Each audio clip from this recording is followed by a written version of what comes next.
Welcome to the market money magnet guys. अभी market का situation हम जानते ही है किस तरह से है। मार्केट काफ़ी वोलेटाइल है, क्रैश हो रहा है, न्यूज़ पे न्यूज़ आ रही है, जिस वजह से हम खुद को नहीं समझ में आ रहा है मार्केट स्टेबल है या नहीं है, मार्केट में बड़ा क्रैश आएगा या नहीं आएगा। लेकिन ऐसे में भी अगर हम अपने मनी को ग्रो करना चाहते हैं, हम चाहते हैं कि हमारा इन्वेस्टमेंट कंटिन्यू बना रहे और हम अपना पैसा जो है ग्रो भी कर पाए, एज वेल एज जो बिगनर हैं जिन्होंने अभी अभी स्टॉक मार्केट सीखना शुरू किया या स्टॉक मार्केट में इन्वेस्ट करना शुरू किया, वो लोगों को भी उनका भी ये सोच होगा कि अब ऐसे में हम लोग कहाँ इन्वेस्ट करें, क्या कोई सेफ़ या सही तरीका मिल सकता है इन्वेस्ट करने का। तो यहाँ पे जो है इस वीडियो में हम टॉप ऐसे 5 स्टॉक देखेंगे जिसमें बिगनर्स को भी इन्वेस्ट करने से पहले डेफिनेटली रिसर्च कर लेना चाहिए स्टॉक मार्केट में इस पैनिक सिचुएशन में, ताकि आप लोगों को जो है इन्वेस्टमेंट करने के वक्त समझ आएगा कि ऐसे फंडामेंटली स्ट्रॉन्ग स्टॉक्स जो कि गिरावट में भी काफ़ी स्टेबल है और फ्यूचर में इनका बिजनेस भी काफ़ी स्टेबल देखने को मिल रहा है कि कितना भी बड़ा क्रैश आ जाए तब भी इन कंपनियों की नीड बनी रहेगी। तो ऐसे में हमको आइडिया आएगा कि हमें किस तरह से क्रैश में भी हमारे पैसे को ग्रो करने के लिए सिलेक्ट करना चाहिए स्टॉक्स। तो ये वीडियो आज काफ़ी इन्फॉर्मेटिव होने वाला है, चाहे बिगनर हो चाहे प्रो इन्वेस्टर हो, बट इन्वेस्टमेंट में ही क्रैश के दौरान भी किस तरह से अपॉर्चुनिटी क्रिएट की जाती है ये हम इस वीडियो में सीखेंगे।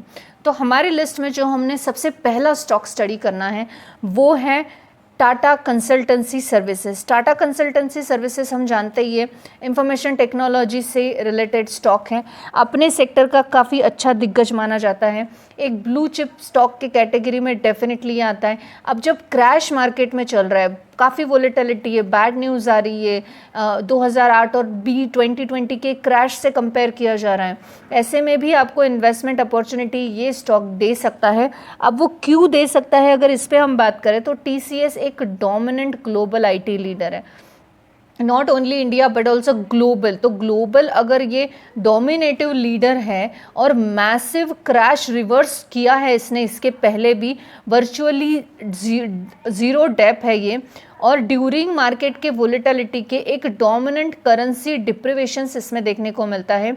IT कंपनी जो है act as a neutral hedge करती है, तो इस वजह से ही उनका जो अर्निंग है, प्राइमरी रेवेन्यू, वो US डॉलर में आता है और हम जानते हैं कि रुपीस के कंपैरिजन में डॉलर ये स्ट्रॉन्ग हो रहा है और रुपीस हमें वीक देखने को मिलता है, और यही चीज़ जो है हमें बेनिफिट देती है कि हम ऐसे कंपनी में इन्वेस्ट करें जिसका अर्निंग ही डॉलर में हो, जबकि रुपीस हमें वीक देखने को मिलता है। अब कोर फंडामेंटल की बात करें तो हमें इसको डायरेक्ट कोर फंडामेंटल हम टोटल देखेंगे। इसके कोर फंडामेंटल में आप देख सकते हैं मार्केट कैप 8,19,135 करोड़ का है, स्टॉक P15 है, ROC 63 है, ROE 51 है, अर्निंग पर शेयर 136 का देखने को मिलता है, डिविडेंड टिल 2.83 जो कि शानदार है, फेस वैल्यू 1 है, यानी किसी भी तरह का हमें स्प्लिट का बेनिफिट आने वाले समय में नहीं मिलेगा। प्रमोटर का होल्डिंग 71% है, इतनी अच्छी कंपनी में प्रमोटर का होल्डिंग तो बनता है। कंपनी पे डेप 11,283 करोड़ का है जो कि डेप टू इक्विटी रेशो 0.11 है, जो कि टॉलरेबल है। करंट असेट आप देख सकते हैं 1,01,935 करोड़, इन्वेंट्री 29 करोड़ की है। पेट्रोस की स्कोर लेकिन इसको लॉन्ग टर्म के लिए फिट नहीं बताता, लेकिन ये स्टॉक में आप मार्केट क्रैश के दौरान भी इन्वेस्ट करने के लिए रिसर्च करेंगे तब भी आपको समझ आएगा कि ऐसे स्टॉक मार्केट क्रैश में भी काफ़ी स्टेबल देखने को मिलते हैं। इस लिस्ट में जो हमारा सेकेंड स्टॉक वो है ITC लिमिटेड। ITC लिमिटेड हम जानते हैं फास्ट मूविंग कंज्यूमर गुड्स यानी FMCG से बिलोंग करता है। क्रैश में इसको बाय करने का बेनिफिट, एक तो FMCG के जो प्रोडक्ट है ये हमें डेली नीड के बेसिस में लगते हैं, और कुछ भी हो जाए, no matter how bad geopolitical tension is और हाउस होल्ड कंज्यूमशंस जो है फूड का, आइटम्स का, ये हमेशा स्टेडी रहता है, हमेशा हमें इनकी ज़रूरत पड़ती है, चाहे कुछ भी हो जाए, कितना भी बड़ा क्रैश आ जाए। तो ITC का जो बिज़नेस है इसमें हम देखते हैं कोर बिजनेस में सिगारेट बिजनेस सर्विसेज देखने को मिलता है और मैसिव कैश काउ भी यहाँ पे देखने को मिलता है, और इस वजह से एक सेफेस्ट डिविडेंड यील्ड भी ये कंपनी देती है, पैनिक सेलिंग इसमें नहीं होती जनरली। तो इस वजह से हमें ITC का भी एक स्टॉक है जो कितने भी बड़ा क्रैश हो उसमें हम इसको स्टेबली होल्ड कर सकते हैं।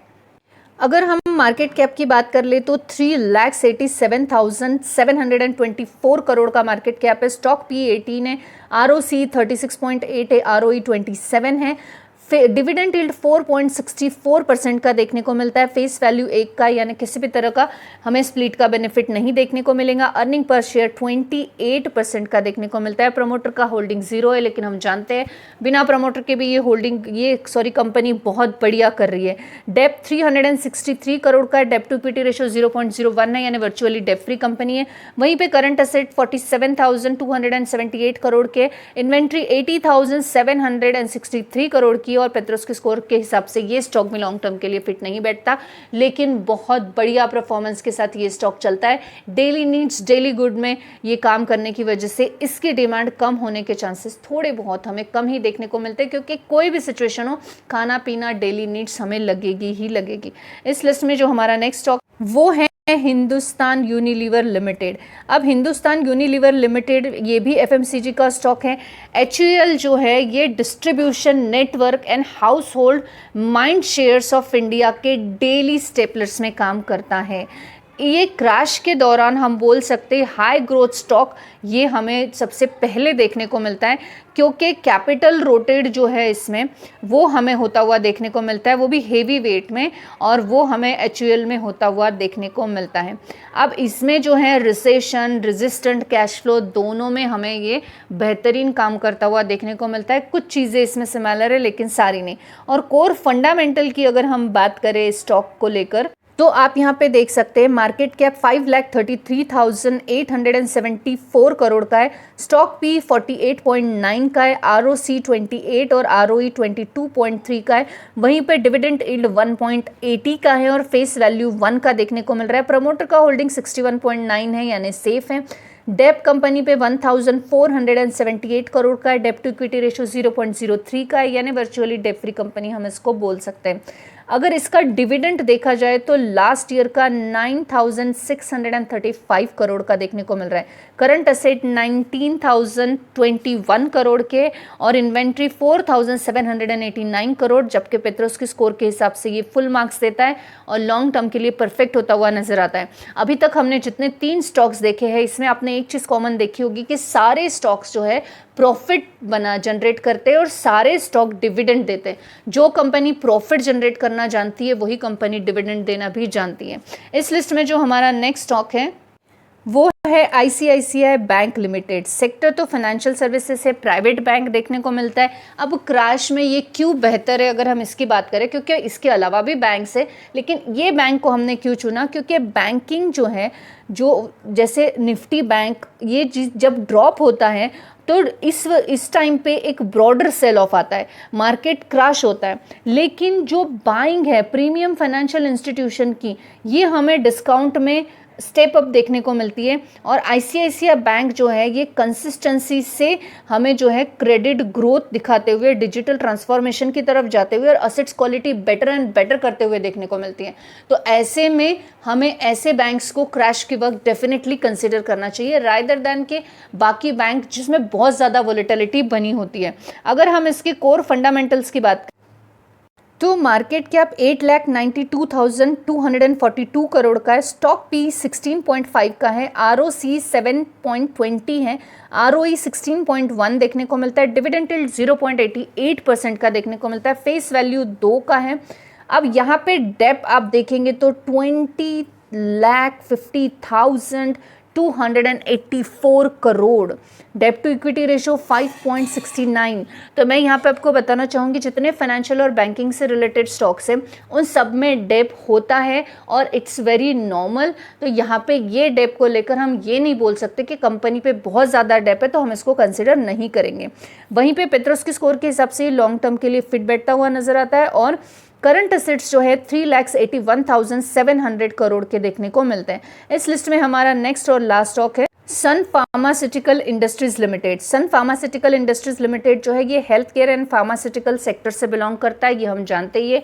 अब मार्केट क्रैश के वक्त इसको क्यों कंसिडर किया जाएगा, क्योंकि हेल्थ केयर जो है ये अल्टीमेट डिफेंसिव सेक्टर देखने को मिलता है, क्योंकि मेडिकल नीड जो है ये कम्प्लीटली इंडिपेंडेंट है इकोनॉमिक कंडीशन से और ग्लोबल और ऑयल क्राइसिस से, क्योंकि चाहे कुछ भी हो जाए दुनिया में लेकिन मेडिकल कंडीशंस जिनकी हैं उनको मेडिसिन लेना नेसेसरी है। चाहे स्टॉक मार्केट क्रैश हो जाए, दुनिया क्रैश हो जाए, चाहे कुछ भी हो जाए, उनको अपनी मेडिसिन लेना ही पड़ेगा। सेक्टोरियल रोटेशन जब होता है फार्मा का, तब टिपिकली हमें जो है इंटेंस शिफ्टिंग देखने को मिलती है, माइक्रो इकोनॉमिक शॉक्स देखने को मिलते हैं, स्टेबिलिटी, लेकिन हमारे पोर्टफोलियो में वैल्यू देने वाला स्टॉक फार्मा कंपनी से ही बिलोंग करता हुआ देखने को मिलता है। अगर इसके कोर फंडामेंटल्स की बात की तो मार्केट कैप यहाँ पे 4,50,643 करोड़ का है, वहीं पे स्टॉक पी 37.1 का है, आरओसी जो है 20.2% और आरओई 16.9% का देखने को मिलता है। अर्निंग पर शेयर 45.5 का देखने को मिल रहा है।